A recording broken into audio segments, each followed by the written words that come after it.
Fernando Alonso, a name in motorsports that needs little to no introduction. After all, he's a two-time Formula One world champion, a 24 Hours of Le Mans winner, with an LMP1 WEC championship as an added bonus, a 24 Hours of Daytona winner in IMSA, and he's even competed in the Dakar Rally. On top of all that, he's raced the Indy 500 in hopes of achieving the coveted Triple Crown, which only one man, Graham Hill, has accomplished. Some of you might be asking, what is the Triple Crown? Well, that's winning the Indianapolis 500, the 24 Hours of Le Mans, and the Monaco Grand Prix. And Alonso is just one of a few select drivers that have won 2 out of the 3. In this video, we're going to look at Fernando Alonso's Indy 500 career, as it had some extreme highs and lows, starting with his first attempt in 2017 with Andretti Autosports in a collaboration with McLaren. What started out as a joke in early 2017 between Alonso and McLaren CEO Zak Brown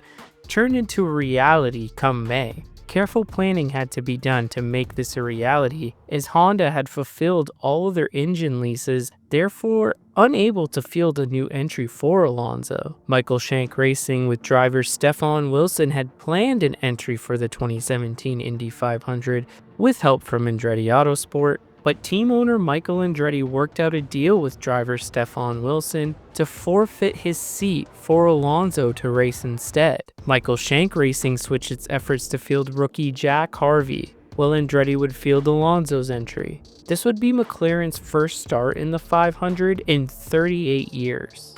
With the entry confirmed, it meant Alonso would miss the Monaco Grand Prix. Jenson Button, who retired from full-time driving after the 2016 Formula One season, was still under contract with McLaren as an ambassador and reserve driver, so he raced in the place of the Indy 500 bound Alonso. Alonso completed the rookie orientation program and showed good pace from the get-go. So much so that Alonso would make the Fast 9 and would qualify in the 5th spot for his first 500 attempt. Throughout the race, Fernando would lead 4 different times for a total of 27 laps. There is a new leader in the Indianapolis 500-mile race. It is Fernando Alonso. He has gone to the front a lap, now 2 laps ago. Here's the pass.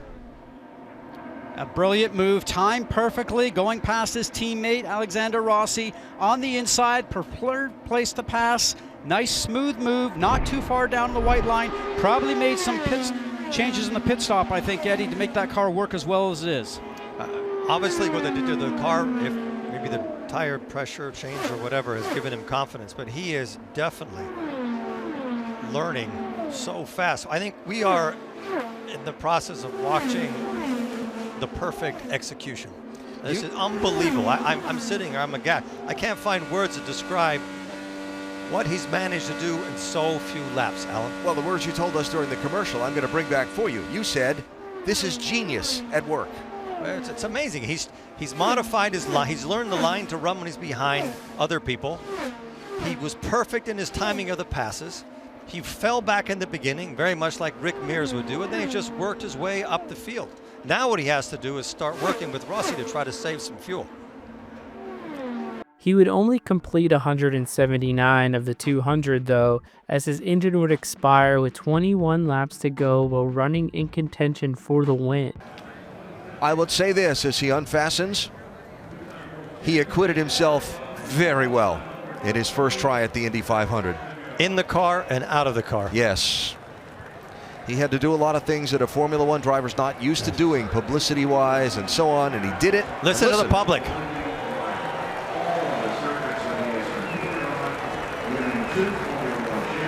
That is a racer.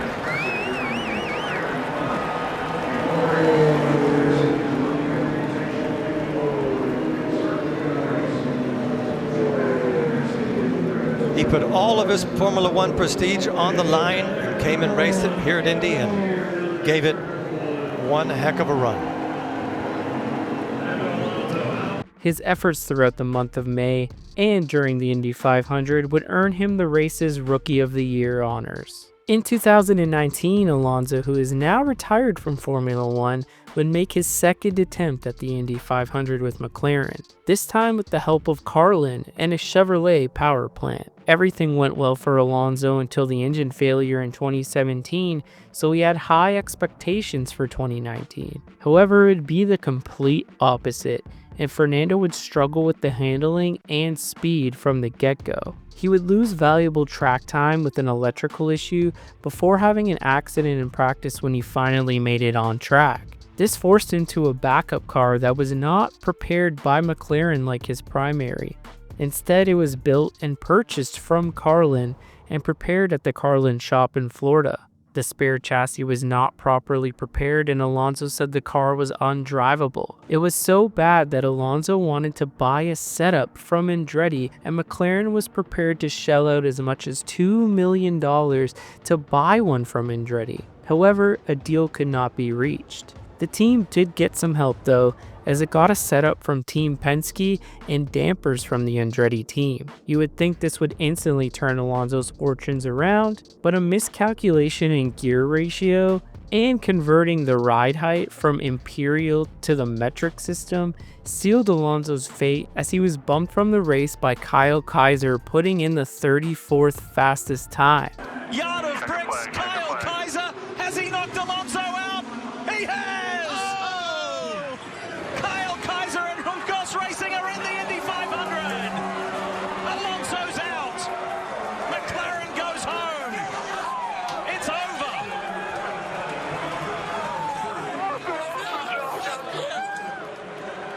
Wow.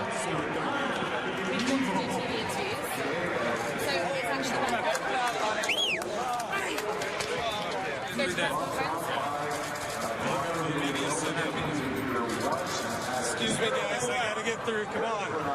You guys gotta move.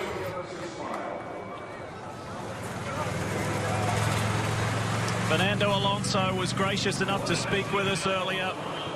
At this time, he heads out of the Indianapolis Motor Speedway along with McLaren. After this, McLaren started to explore the idea of buying Alonso's way in from a guaranteed entry, but Fernando refused, not wanting to take a ride and opportunity away from another driver. Alonso would make his third and final attempt at the Indy 500 in 2020, a weird and wild race that I covered on this channel. Due to the COVID-19 pandemic, the race was run in August with no fans in attendance. Alonso tried to return to Andretti for his 2020 efforts, but a deal could not be made. He would instead stick with McLaren under the new Aero McLaren SP banner, as McLaren has now officially entered the IndyCar series with a partnership and merger with Aero Schmidt-Peterson. Unfortunately, once again, Alonso would have a crash in practice, but he would make the race and qualify in the 26th position. Watch again, on board Fernando Alonso,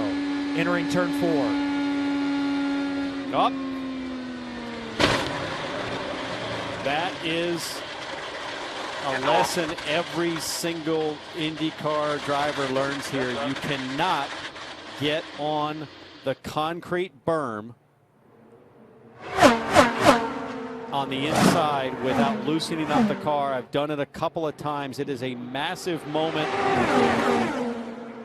and it's going to be a tough lesson. You cannot touch that. Alonso was making slow progress throughout the field, but was not much of a factor for the win. He would end up finishing in the 21st position, one lap down, due to a clutch issue that significantly hindered his ability to leave the box during pit stops. Fernando Alonso made a valiant effort at competing the Triple Crown, but came up short, reassuring the difficulty of completing the Triple Crown as well as winning the Indy 500, as so many factors outside of the driver's hands also need to go right. Now back racing full-time in Formula 1 and turning 44 years old in 2025, Alonso currently has no plans to return to the Indy 500. Maybe after his second F1 retirement, we may see him at the 500 again, but of course, that's just wishful thinking. Well, that's gonna do it for today's video. I hope you guys enjoyed it. If you're looking for more IndyCar history videos, you're in the right place. Make sure you hit that subscribe button, and I hope to see you in my next video. That's all for now. Take care, everybody.